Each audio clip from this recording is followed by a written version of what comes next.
I don't know if it's trickle down effect or it's just that, there are more runners, but we're seeing that in races regionally, nationally, globally are selling out faster than they ever have. Mhm. Participation is far exceeding pre-pandemic numbers. It did take a little longer to bounce back from the standstill that was COVID, but we're fully back and then some. Um, uh, the largest growth, if we look at our finisher data that we put out in 2024 and into early 2025, is the marathon distance. We are I see. seeing a lot of people. We're seeing incredible growth. I think 17% increase in finishers year over year in the marathon distance. So that was the largest growing distance of the traditional distances this past year. We're also seeing while the key age groups continues to be 25 to 44, we have seen significant, not insignificant growth in the 18 to 24 demographic. Yes, in 5K, 10K half marathons, but also in the marathon, which is really encouraging, and hopeful for the sustainability of a lot of these events that, quite frankly, there was a lot of fear 3, 4, 5, 6 years ago about, okay, our participant base is aging and we're not backfilling that with younger participants. And we are Yeah. starting to see that now. So that's super exciting. Hey everyone, welcome to Communities in 26.2 Pod, where I'm chatting with some of the largest and very interesting communities in running. In today's episode, I sit down with Jay Holder, who is the Executive Director of RunningUSA, a nonprofit connecting the B2B community. Our discussion focused on three things. First, learning more about Running USA and how it brings together the communities. Second, different research that Running USA does and what are the trends that Running USA or Jay has seen personally in the running industry. And third, how Running USA bring together the B2B community through some industry event. It's called the industry conference, which happens once a year. So if you are into the B2B side of endurance sports, it's a must listen. I hope you enjoy it. I'm your host, Kamal Dada. Thanks for listening. Welcome, Jay, to this pod. I'm really excited to have you here on the pod today. Thanks so much for having me. I'm looking forward to chatting. Great. So maybe we'll start with quickly. Obviously, you are the executive director of the Running USA. So maybe we can start with what is Running USA? Yeah, Running USA is a nonprofit meant to engage, educate, and elevate the running event industry. We bring together event organizers and the businesses and individuals that directly support event organizers. Mhm. And we work to gather data. We work to facilitate conversations about best practices and trends. Mhm. Um, we do a lot, provide a lot of supportive resources to those members. So things like insurance, music licensing, and then we put on a really big conference every year in February where everybody can get together and talk and learn about what's happening in the industry. So that's it in a nutshell. We've been around for 20 years, actually 25 years now, Oh, um, wow. Okay. and I've been in this role for going on 16 months. So new, but not that new. You're a dinosaur. 16 months is like more than Right, a year old. exactly. Yeah, yeah. Yeah. So how was your journey like getting to running USA? Because I think you have, obviously you're a runner and you have, I can see there are babes behind you Yeah. that you're active runner as well. So how did you get into this role? If you want to shed some light. Yeah, I mean, I'll try to not bore you with the entire journey, but I mean, I've been a runner since high school. I started running to be a better swimmer because I was on the swim team, and I quickly found that I enjoyed running a lot more than I enjoyed swimming. So I moved over to the cross country team, and I was never good. I was enough to get I was good enough to get by, and good enough to be on a D3 squad in college and did that. And then I was a news producer for 12 years. I produced Ah, okay. television news in three different markets. Yeah. And every once in a while, every once in a blue moon, there'd be a story about running or there'd be a running event that needed a field producer, and I would have always raised my hand. Um, and my final TV station that I worked at was WABC in New York City, and they became in my first year there the broadcast partner with the New York City Marathon, and so Oh, I okay, took okay. on the production of all the local side of that, and I loved it. I mean, I was still doing my news role, but if I'm being honest, I found that my passion was in the intersection of these two things, I media see. and running, which, and I never stopped running after college, and actually probably got more serious post collegiately. So I was running quite a bit, and yeah, and that just kind of snowballed into meeting a lot of great people, making a lot of connections, and eventually I had the opportunity to leave television and go work in marketing and communications for Atlanta Track Club. And I did that job for 9 years, and it was great. And I learned so much more about the industry. And when it was time to move on, Running USA had this opening, and I was really excited about what the board of directors wanted to do, and a topic I'm sure we're going to talk about, and Hmm. and what they saw as the future of this organization, and so it seemed like a great fit, and so that's yeah, so that's where I am today. I do a lot of freelance media stuff on the side, I see. so I still really get to do the media piece of things. A lot of the bibs you see behind me and the stuff you see behind me aren't races I've run. These are the two Olympic trials here. I did not run, Oh, but I okay, did okay. work on their media teams. They made me a I nice see. bib with my name on it anyway. So yeah, so I'm really lucky. Not a lot of people get to combine the thing that they're most passionate about with Right. their career, and I love running, and my love for the sport of running, both the recreational side and the professional side, has never wavered, and it's only grown, and getting to work in it is just awesome. No, that's thank you for sharing, and then definitely, you bring that background into Running USA because Running USA is doing a lot of great stuff to support, obviously the different aspects of running the both sides, the runners and people who put together the events and uh, for runners it's themselves. Now, if I do see coming back to Running USA, I do think that there are four buckets of areas, right, that you support, and maybe you can update me if I'm getting it correct from looking at the website and the different aspects of Running USA. So you have the industry research and data aspects of where you mentioned about I think we're going to talk a little bit about more on what those are. There is a education and the best practices area where actually you through webinars or different events and then kind of you educating um, different runners or the businesses that support the runners. And there is the networking and collaboration aspect, which is kind of the big event that the Running USA put together. And then the fourth area is the advocacy and support. It's more on how you're advocating for the runners from an inclusion point of view or different aspects of inclusion or advocacy and the support. Um, did I miss any core area that Running USA supports today? No, I think that. I think it's a really good summary, and I think I would say that the thread that ties all of that together is, and you'll hear me. I'm sure my team is sick of me using this term, but I really see us as the facilitator. I mean, Okay. I know that people who put on races are busy. They're working around the clock to put on really good events. They don't have time to pause and facilitate a conversation about what's the best way to make sure we're recruiting volunteers. And I see the information we gather, and the networking that we do as all part of facilitating an ongoing dialogue about the industry. I see. Oh, that's a great draft to put together as well.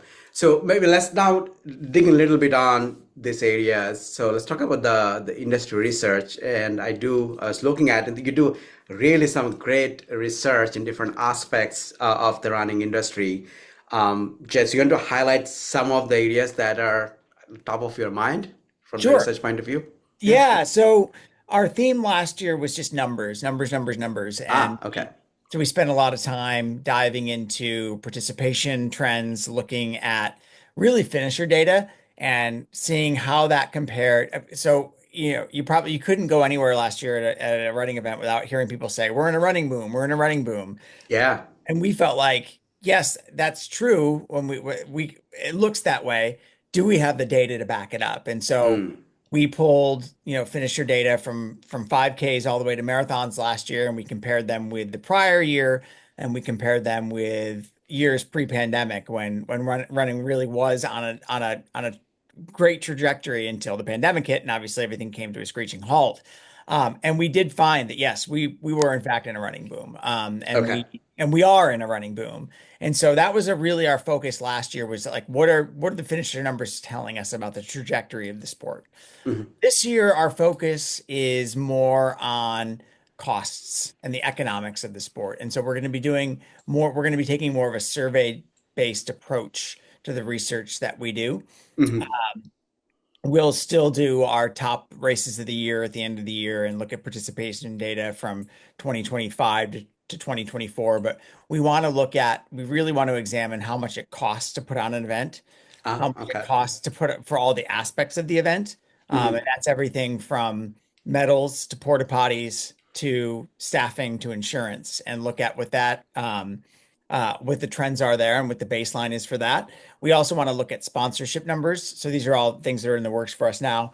What Yeah. are sponsors paying for races? What's the market value of some of Hmm. the deliverables that we all have in common? Yeah. So that's really our big focus for this year. But then the biggest piece of research that we do every year is the Global Runner Survey. Oh, Uh, cool.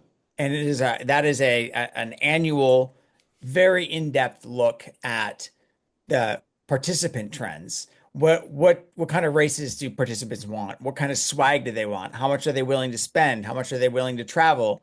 It's a good 20 to 25 minute survey. Yeah. And our goal is to get 10,000 people to take it. We had 7,500 last year. We're about halfway through our gathering process and we're at about 6,000. So if you're listening, we'll send a link. Um, but that's really our benchmark piece of research that we do each year. When we get all these numbers back, and then we'll analyze them and put out a report. And you can find last year's on our website at runningusa.org. Hmm. But that for us, that informs event organizers and brands and vendors that we work with in a really big way. So really just working on that. And then the last piece is, continuing to work with some partners on utilizing AI to understand demographics, understand, last year we put out the shoe report and we broke down. Yeah, I saw that. Yeah. Yeah. So that was that was, using AI and photos, but demographics are a tough thing to find Yeah. in the running industry, and that's because it's coming from a number of different sources, and that data is proprietary to a lot of those sources. So we're looking at being able to use AI and understand, what race participation looks like from a gender standpoint, from an age standpoint, from a race standpoint, from a geographic standpoint. So we got a lot we're working on, Yeah. Yeah. and so we're excited to have some of it come out. No, that's exciting. I'm just putting a sticky note that I'm talking to you, so I should take the survey because it's on my list, and I got the notification somewhere. I have saved that I need to take the Ashwinisha survey. So at You least need to take the one, survey. Yes. one out of 10,000, at least it's not a lot, but it 1% Yeah, plus. yeah, and if you take the survey, you are entered to win a very nice $5,000 premium treadmill Oh, here or you go. free Okay. entry into there's four different marathons that you can win free entry into. So check it out. There is an incentive there. Oh, that's great. So definitely, I'll make sure I put it out and call it out. So, Yes. okay. Jay, I'm just curious on the finisher data. I know I had the opportunity to chat with Troy of Athlinks, Hmm. and when he was running the Athlinks. Is Sure. the finisher data you aggregated? Is Athlinks one of the core platforms that you leveraged? Yeah, Okay. we partnered with Athlinks on the finisher data. Yes. Oh, Yeah. cool. Okay, Yep. okay. That I was just curious. And on the economics of putting together a race, because this is another topic that, and I'm very passionate about. I call it economics of an event. Kind of, I haven't had a chat, so maybe I can take it offline too. But I'll be curious, who are the people? Is it survey or is it because I have a goal to say if I can put a podcast show that we can break it down, like, and how does it look like? It's not aggregate, but it's more of an event. Like, what are the pieces, the different areas that you mentioned, like porter potty, or the Mhm. swag, or the metal cost and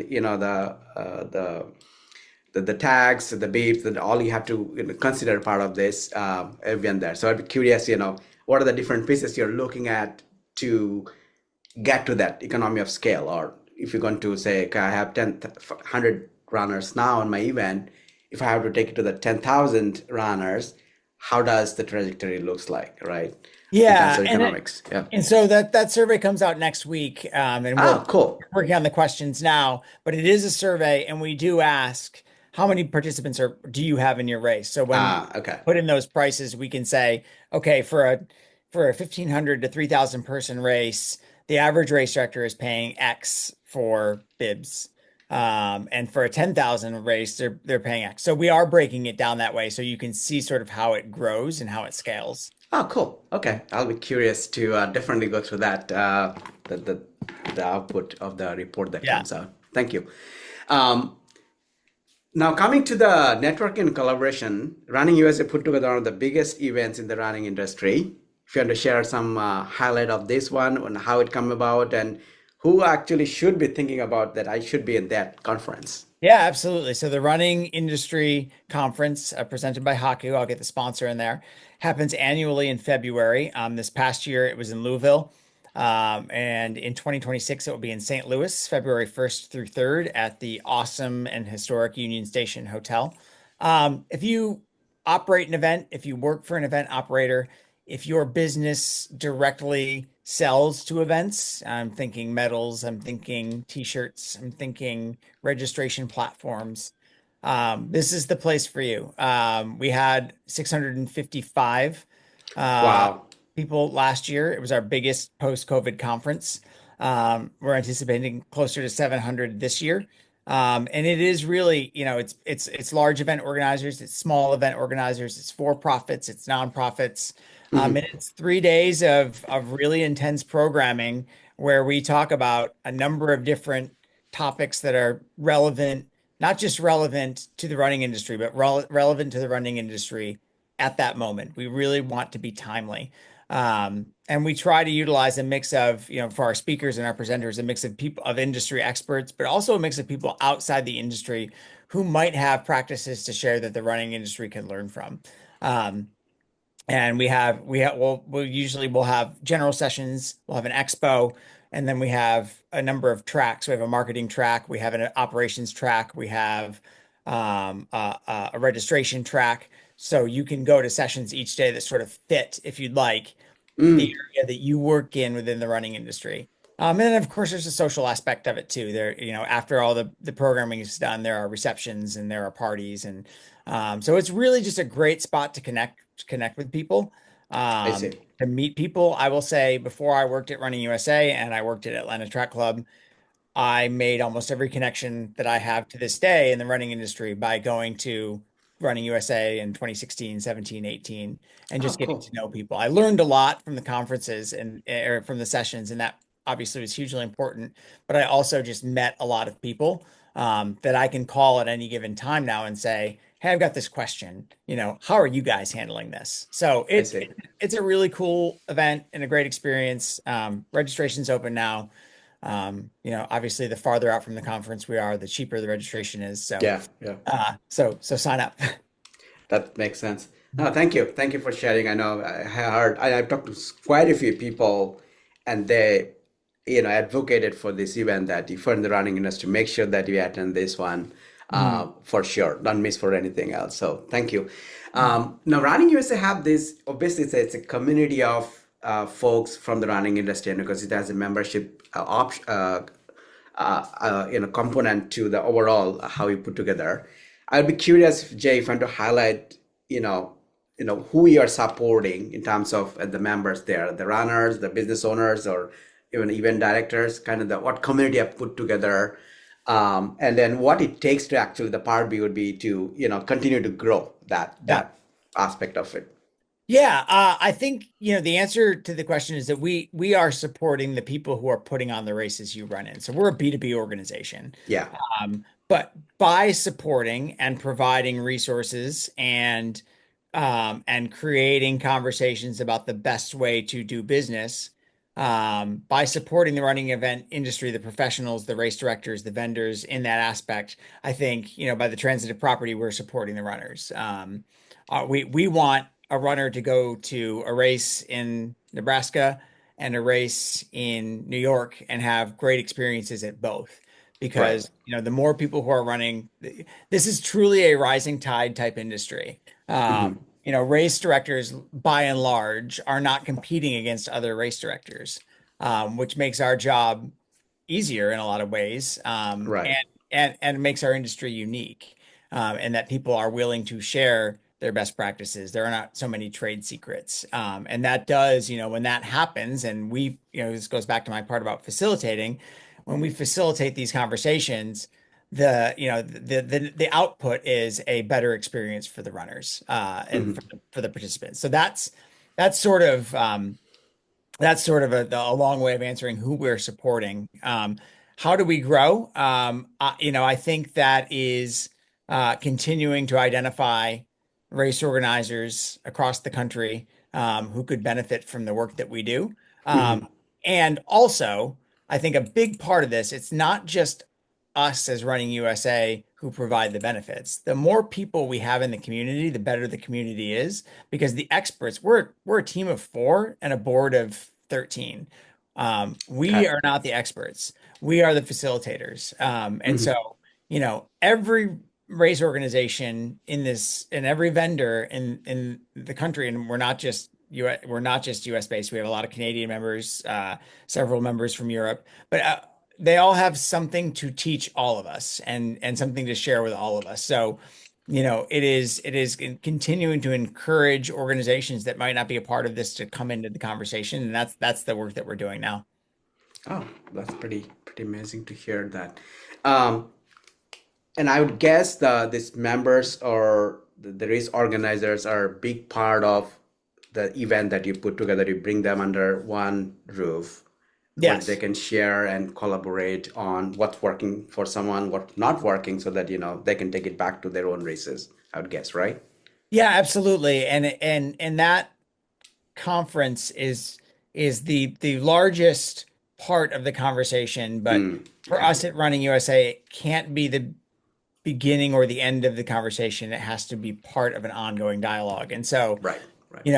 we all meet in person at the conference and we have those conversations, but we are working to make sure that we revisit those throughout the year and provide touch points for people to come back and ask the questions that they have or talk about the learning. So we're in the process right now as we speak of hosting a series of 8 roundtables where people can come in and just, today, right before this, I had one about customer service, and after this, I've got one on vendors and B2B sales. So continuing to create touch points so that the conversation can be ongoing 365 days a year is really important to us.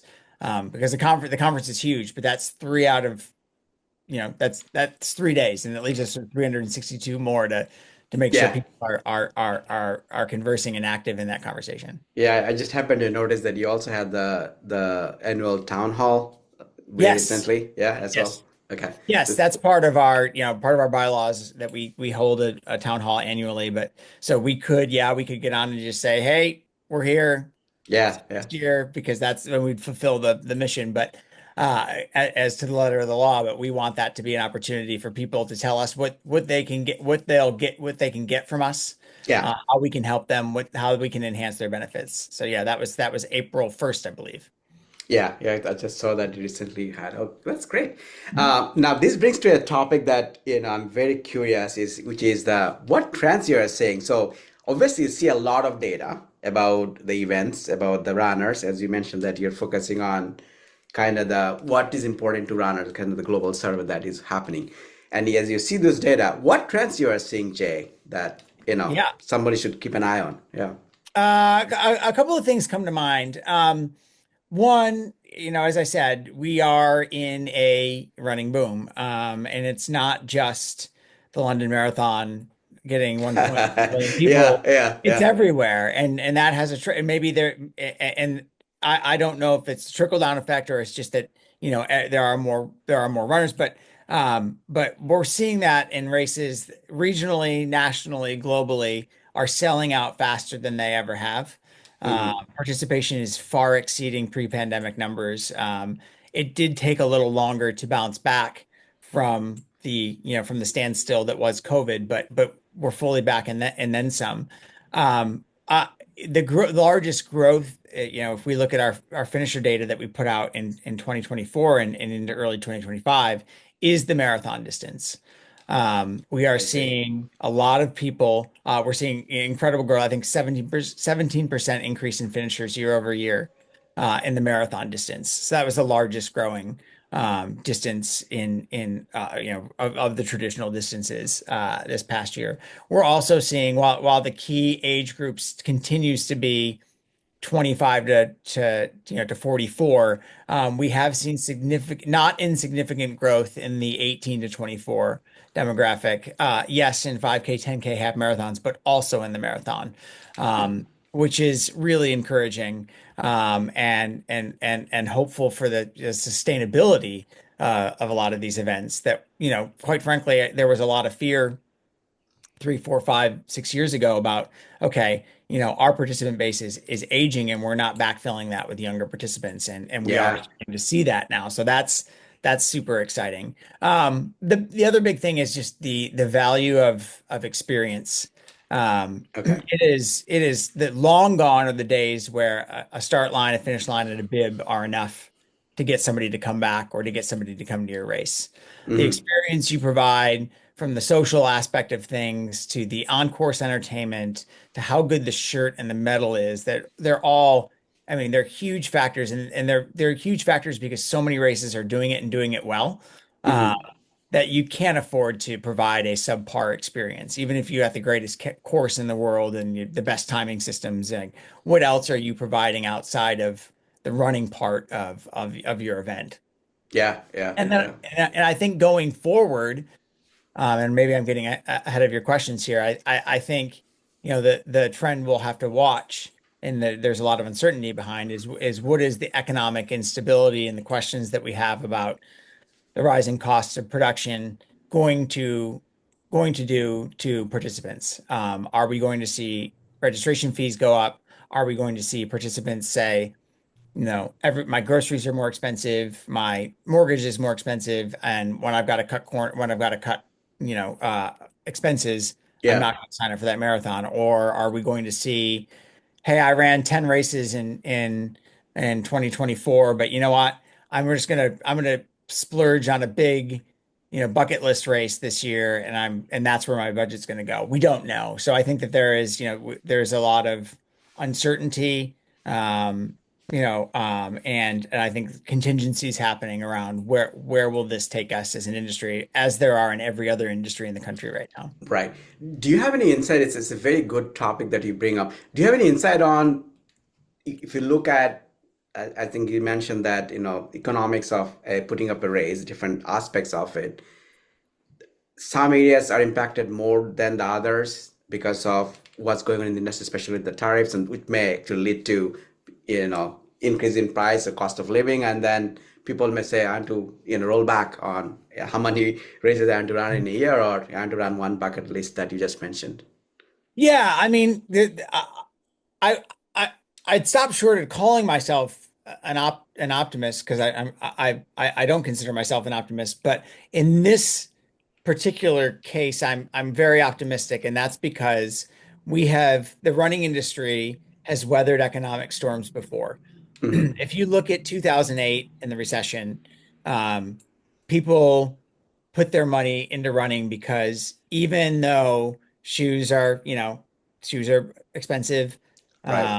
and race fees can be expensive, it's still a more cost-effective way to exercise, Hmm. than a gym membership. Right.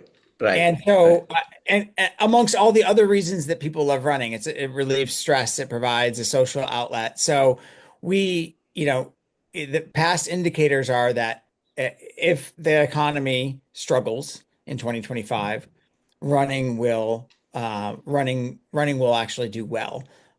My hope is that that's what we see. Now, you know, and the tariffs are interesting because they do hit, I mean, they hit everything, but metals come from China largely. Hmm. A lot of the garments come from countries that have high tariffs, Vietnam, China again. Yeah. Uh, so you're still since we don't know what those tariffs are ultimately going to be, it's hard to project how that's going to impact prices and costs. But that's the wild card here. If it, I don't see running pricing itself out of the market, but it remaining affordable is always going to be a challenge. That makes sense.